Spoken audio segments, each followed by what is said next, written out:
तो जैसा कि हमने पिछले एपिसोड में देखा था कि केओस सिटी लॉर्ड ने सभी लोगों को बता दिया होता है कि प्रीमल स्टार 10 साल के अंदर अपीयर होने वाला है और आप सभी लोग तैयार हो जाएं क्योंकि हर रेस के कल्टीवेटर वहां पे जाएंगे। मगर प्रीमल स्टार के अंदर एक वेनरेबल का मरना आम बात है, वो जगह बहुत ज़्यादा ख़तरनाक है। मेरे प्यारे से दोस्तों, अब बिना देर के इस शानदार से एपिसोड को हम यहाँ पे स्टार्ट करते हैं। मैं आशा करता हूँ कि आप लोगों ने अब तक चैनल को सब्सक्राइब कर दिया होगा।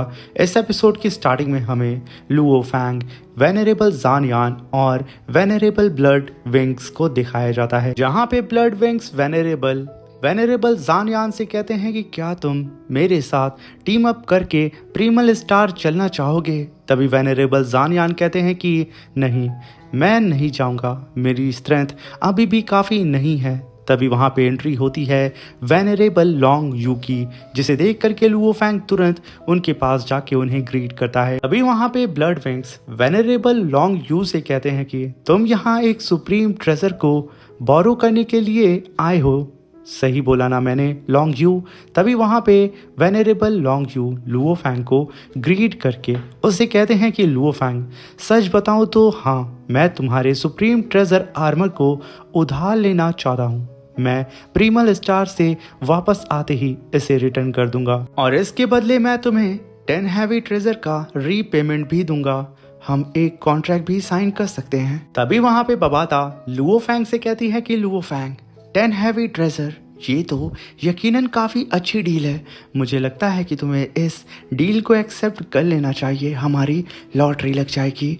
वहीं पे वेनरेबल ज़ानयान तिरछी निगाहों से वेनरेबल लॉन्ग जू को देख रहे होते हैं कि ये देखो आ गया मेरे डिसाइबल को लूटने के लिए। मगर तभी वहाँ पे लुओ फैंग के सेकंड ब्रदर सीनियर गू ई की एंट्री होती है। तभी वहाँ पे लुओ फैंग अपने सेकंड ब्रदर को ग्रीट करता है। तभी वहाँ पे गू ई कहता है कि मुझे यकीन नहीं हो रहा है कि मुझसे पहले लॉन्ग जू यहाँ पे आ चुका है। मगर लुओ फैंग, मैं भी यहाँ पे तुमसे तुम्हारे सोल टाइप सुप्रीम ट्रेजर को बोरो करना चाहता हूँ और अगर तुम मेरी मदद करते हो तो उसके बदले मैं तुम्हें, जब मैं प्रीमल स्टार से वापस आ जाऊँगा तो मैं तुम्हें उसके बदले 3 सुप्रीम ट्रेजर दूंगा।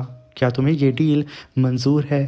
तभी बबाता 3 सुप्रीम ट्रेजर्स का नाम सुनते ही उसके मुंह में पानी आ जाता है। वो चिल्लाते हुए कहती है कि oh my heaven, second brother तो यहाँ पे सीधा ही 3 सुप्रीम ट्रेजर तुम्हें दे रहे हैं लुओ फैंग। ये ऑफर बहुत अच्छा है, मगर तुम्हारे सारे ही soul type treasure star tower से बधे हुए हैं और अगर कोई पावरफुल यूनिवर्स वेनरेबल इसे अपनी सोल से मर्ज करेगा तो बिना ही वार्निंग के उसकी पूरी ही बॉडी ब्लास्ट हो जाएगी और वो मारा जाएगा। इसलिए लुओ फैंग, तुम्हें यहाँ पे सीनियर वेनरेबल लॉन्ग यू के ऑफर को यहाँ पे एक्सेप्ट कर लेना चाहिए। अब ये सुनकर के लुओ फैंग अपने सामने मौजूद सेकंड सीनियर ब्रदर गू ई और वेनरेबल लॉन्ग यू को देखता है और उन लोगों को ग्रीट करके कहता है कि आप लोगों का ऑफर बहुत ही अच्छा है, लेकिन मैं भी प्रीमल स्टार जाने का प्लान बना चुका हूँ। अब ये सुन करके सभी लोगों की सांसें अटक जाती हैं कि क्या यहाँ पे लुओ फैंग भी जाने वाला है प्रीमल स्टार के अंदर। मगर यहाँ पे तो सबसे ज़्यादा वेनरेबल ज़ानयान भड़क जाते हैं और वो गुस्से में कहते हैं लुओ फैंग, क्या तुम्हें पता है वहाँ कितना खतरा होता है। यहाँ पे अपने टीचर को इतने गुस्से में देख के लुओ फैंग की सांसें अटक जाती हैं, मगर वो मुस्कुराते हुए पलटता है और अपने टीचर को ग्रीट करके कहता है कि टीचर, मैं वहाँ जाकर खुद को टेस्ट करना चाहता हूँ, मैं खुद को प्रूफ करना चाहता हूँ। अब ये सुनकर के वहाँ पे वेनरेबल ज़ानयान कुछ बोलते नहीं हैं, उसे सिर्फ देखते हैं। मगर तभी वहाँ पे वेनरेबल ब्लड विंग्स सभी लोगों को ऐसे एक दूसरे को देखता हुआ कहते हैं कि मैं यहाँ पे लॉन्ग जू और गुई से कुछ कहना चाहता हूँ। तुम दोनों का शुक्रिया। मैं भी यहाँ पे लुओ फैंग से उसके ट्रेजर को बोरो करने वाला था। अब मुझे यहाँ पे इसके सामने एम्बैरस नहीं होना होगा, तो क्यों ना अब यहाँ पे हम लोग एक साथ एक ड्रिंक कर लें और फिर यहाँ से जाएं। अब ये सुनकर के वहाँ पे गुई उन लोगों के साथ बैठ के पार्टी करने के लिए मान जाता है। मगर वेनरेबल लॉन्ग यू उन लोगों को ग्रीट करके उन सबसे कहते हैं कि मुझे थोड़ा काम है, इसलिए मुझे यहाँ से जाना होगा। तभी कुछ देर के बाद का सीन देखते हैं जहाँ पे वेनरेबल जानियान और लुओ फैंग एक अलग सी जगह पे होते हैं, जहाँ पे वेनरेबल जानियान कहते हैं लुओ फैंग, प्रीमल स्टार पर तो हाई लेवल वेनरेबल की डेथ भी कॉमन होती है, क्या तुम सच में रेडी हो? लुओ फैंग कहता है कि टीचर हाँ मैं बिल्कुल रेडी हूँ। तभी वेनरेबल जानियान कहते हैं तो फिर ठीक है, मुझे तुम पर भरोसा है, मगर यहाँ पे बस तुम अपना ध्यान रखना कि लोग तुम पर हंस ना दें।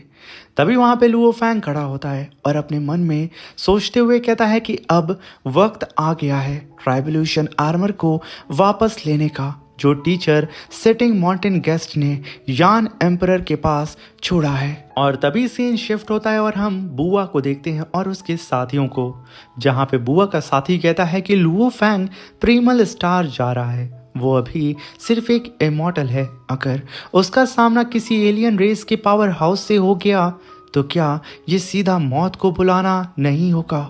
जहाँ पे वो सब के सब हेवन रिवर के अंदर फिशिंग कर रहे थे, तभी बुआ एक फिश को पकड़ लेता है और उसे अपनी वर्ल्ड रिंग के अंदर रखते हुए कहता है कि अगर लुओ फैंग मर जाए तो ठीक है, लेकिन अगर उसके पास का सारा ही सुप्रीम ट्रेजर एलियंस के हाथ लग गया तो पूरी ह्यूमन रेस के लिए बड़ा नुकसान होगा।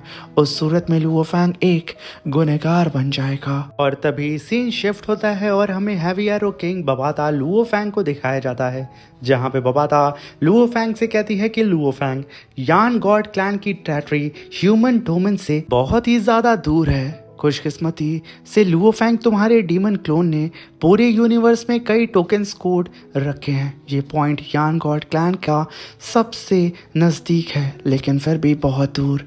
तभी लुओ फैंग कहता है कि अच्छा हुआ मेरे पास एंशिएंट सिल्वर गैलेक्सी शिप है, चलो फिर अब इसे ही एक्टिवेट करते हैं। लुओ फैंग अपने एंशिएंट सिल्वर गैलेक्सी शिप को पहली बार अपनी वर्ल्ड रिंग से बाहर निकालता है और उसे पूरी ही तरीके से चार्ज करके उसके अंदर बैठ के बबाता और उसके असिस्टेंट से कहता है कि इसे फुल पावर से आगे की तरफ बढ़ाओ। तभी बबाता और उसकी असिस्टेंट इस शिप को पूरी ही तरीके से चार्ज करके स्पेस में बहुत ही तेजी से आगे बढ़ने लगती हैं। बबाता अपने सामने स्पीड मीटर को देख करके लुओ फैंग से कहती है कि लुओ फैंग, ये शिप तो 800 स्पीड ऑफ लाइट की स्पीड को अचीव कर चुकी है, जैसे एक सुप्रीम ट्रेजर को होना चाहिए, बिल्कुल ये वैसे ही है। तभी हम 3 महीने के बाद का सीन देखते हैं, जहाँ पे लुओ फैंग की स्पेसशिप सीधा ही यान गॉड सीक्रेट रैलम के अंदर पहुंच चुकी थी। लुओ फैंग अपनी स्पेसशिप से बाहर आता है और कहता है कि हम आ गए, ये है यान गॉड सीक्रेट रैलम, यहीं से यान गॉड क्लैन की मेटल प्लेट और बैटल आर्मर का ओरिजिन होता है। और बल्कि यान गॉड क्लैन और अर्थ लीग एक ही जगह से निकलते हैं, फिर बीच में अलग हो गए और आज पूरी तरह ह्यूमैनिटी से इंडिपेंडेंट एक क्लैन बन चुके हैं। पता नहीं अब उनकी दुनिया कैसी होगी। मगर तभी बबाता लुओ फैंग से कहती है कि ह्यूमैनिटी से अलग होने के बाद यान गॉड क्लैन अक्सर आउटर बैटलफील्ड पर दूसरे फैक्शन के साथ मिलकर ह्यूमंस के खिलाफ लड़ता रहा है। उनकी नफरत बहुत गहरी है लुओ फैंग, इसलिए तुम्हें बहुत संभल करके रहना होगा। तभी लुओ फैंग कहता है कि कोई बात नहीं, वो टीचर सिटिंग माउंटेन गेस्ट की बात को नहीं काटेगा और ना ही इतनी हिम्मत उसके अंदर होगी, लेकिन मुझे ये समझ नहीं आता है कि एक ही रेस के लोग एक दूसरे के दुश्मन कैसे बने होंगे। मगर यहाँ पे लुओ फैंग बात को काटते हुए तुरंत स्पेस जंप करना स्टार्ट कर देता है और बहुत ही तेज़ी से आगे बढ़ने लगता है। तभी हम यान गॉड क्लैन के पैलेस को देखते हैं, जिसके अंदर बैठ करके एम्परर यान लुओ फैंग को देखते हुए कहता है कि थर्ड जूनियर ब्रदर, तुम आखिर आ ही गए। तुम इतने गहरे तौर पर ह्यूमैनिटी से जुड़े हो, क्या तुम भूल गए हो कि तुम्हारा अपना होमलैंड उन्होंने तुमसे छीन लिया था? उनका तुम्हारे प्रति काइंडनेस सिर्फ इसलिए है ताकि तुम उनके लिए अपनी जान तक लगा दो। मैं कभी नहीं चाहूँगा कि ट्राइब्यूशन आर्मर, जो एक सुप्रीम ट्रेजर है, ह्यूमंस के हाथ में जाए। ये कहने के साथ एम्परर यान पूरे ही स्पेस को वहाँ पे सील कर देता है और तभी लुओ फैंग अचानक से एक जगह पे रुकता है और फिर से स्पेस जंप करने की कोशिश करता है, मगर लुओ फैंग इसमें नाकामयाब होता है।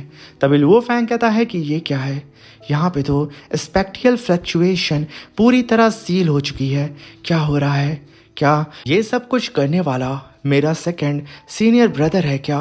मगर फिर भी लुओ फैंग अपने सुवो विंग्स के सेकंड फॉर्म को एक्टिवेट करके बहुत ही तेज़ी से आगे की तरफ उड़ते हुए जाने लगता है, जहाँ पे आसमान फट पड़ता है और लुओ फैंग अब लाइट के बराबर की रफ्तार को अचीव कर चुका था सुवो विंग्स का इस्तेमाल करके। मगर तभी बबाता लुओ फैंग से कहती है, लुओ फैंग, डार्क यूनिवर्स के जितने भी कोऑर्डिनेट यान गॉड कॉन्टिनेंट से लिंक्ड थे, सब गायब हो गए हैं। तभी लुओ फैंग एक जगह पे रुक के कहता है कि मतलब उन्होंने डार्क यूनिवर्स कोऑर्डिनेट को छुपा दिया, ऊपर से स्पेक्ट्रियल लॉकडाउन भी कर दिया और मुझे यहाँ तक उड़ कर आना पड़ा। अगर मैं नियर लाइट की स्पीड से भी उड़ूं तो मुझे यान क्लैन तक पहुंचने में हंड्रेड्स ऑफ ईयर लग जाएंगे। ये साफ दिख रहा है एम्परर यान का ट्राइब्यूशन आर्मर वापस देने का कोई इरादा नहीं है। लुओ फैंग अपनी एक और स्पेसशिप को समन करता है और तुरंत उसके अंदर बैठ करके अपने आगे के सफ़र को कंटिन्यू करना स्टार्ट कर देता है। और वहीं पे यान गॉड क्लैन के पैलेस के अंदर एम्परर यान लुओ फैंग को देख के कहता है कि लुओ फैंग तो अभी भी आगे बढ़ रहा है, बल्कि उसे तो पीछे हट जाना चाहिए, मगर वो पीछे हटने से इनकार कर रहा है। तो फिर ठीक है।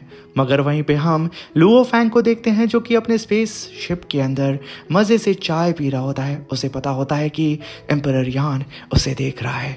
तभी एम्परर यान कहता है, तो ठीक है, फिर अपने सेकंड सीनियर ब्रदर को दोष मत देना लुओ फैंग। ये कहने के साथ ये शानदार सा एपिसोड यहाँ पे ख़त्म होता है। Thank you for watching.